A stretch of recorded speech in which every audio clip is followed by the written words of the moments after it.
One of the other boys, whose name was Thwaites, told me I should never eat licorice bootlaces. Thwaites' father, who was a doctor, said that they were made from rat's blood. The father had given his young son a lecture about licorice bootlaces when he had caught him eating one in bed. Every rat catcher in the country, the father had said, takes his rats into the licorice bootlace factory, and the manager pays tuppence for each rat. Many a rat catcher has become a billionaire by selling his dead rats to the factory. But how do they turn the rats into licorice? The young Thwaites asked his father. They wait until they've got 10,000 rats, the father had answered. Then they dump them all into a huge shiny steel cauldron and boil them for several hours.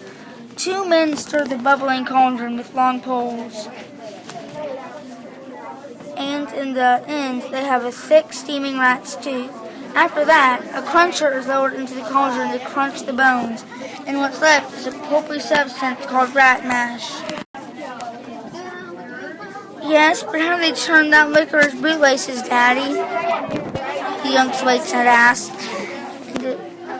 This question, according to Thwaites, had caused his father to pause and think for a few minutes before he answered it. At last, he said, the 2 men who were doing the stirring with the long poles now put the Wellington boots and climb into the cauldron and shovel the hot rat mash onto a concrete floor. Thank you. Then they run a steamroller over it several times to flatten it out. What is left looks like rather like a gigantic flat pancake. And all they have to do after that is wait for it to cool and harden it so they can cut it up into strips and make the bootlaces. Don't ever eat them, the father said. If you do, you'll get ratitis.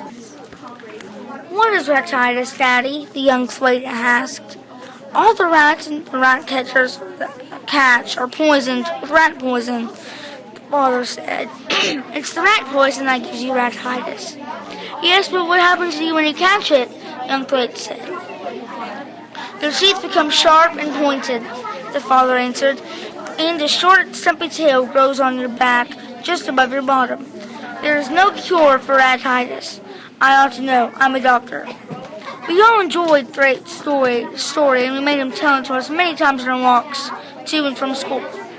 But it didn't stop any of us, except Thwaites, from buying licorice bootlaces. At 2 for a penny, they were the best value in the shop. A bootlace, in case you had the pleasure of handling one, is not round. It's a flat, black cake about half an inch wide. You buy it rolled up in a coil, and in these days, it used to be so long that when you unrolled it and held one end at arm's length above your head, the other end touched the ground.